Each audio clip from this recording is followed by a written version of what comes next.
Hello, madlang people. I would like to express my gratitude and my warmest greeting to my beloved wife. Happy birthday. Pero of course, hindi yun matatapos sa ganong bati lang. Gusto kong bigyan ng magandang tula ang aking may bahay.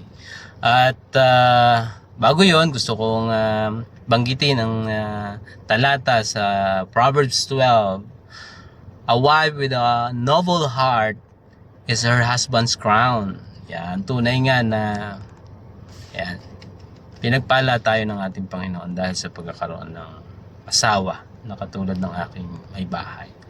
Okay, so ito na po ang aking pagbati sa iyo, mahal kong asawa, sa magitan ng tula. Are you ready? Maikli lang. Sa bawat umaga, ikaw ang ligaya. Sa saya at lumbay, ikaw ay karamay. Magkahawak kamay sa mga tagumpay. Sa hamon ng buhay, magkasanggang tunay. Amen. Ang mabuting may bahay ay karangalang tunay. Mahirap hanapin ngunit ibinigay sa akin, higit pa sa perlas ng dagat o ginto sa desyerto.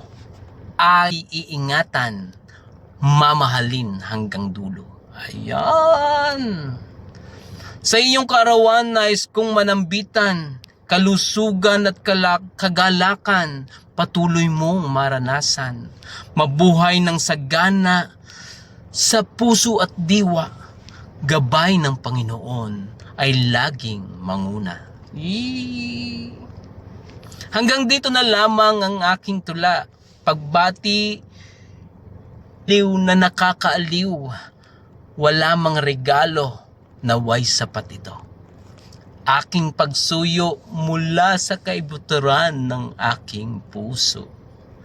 Praise God! Salamat sa buhay, salamat sa iyo, mahal ko, na nagdiriwang ng kaarawan.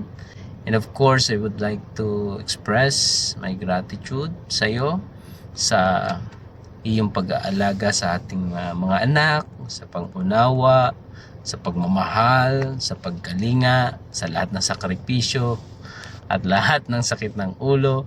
Ayan. Nasa sayo na lahat. Ano pa ba ang aking may masasabi? Kundi mahal na mahal kita mula noon, ngayon, at magpakailanman. To God be the glory. Amen. Bye-bye. Love you.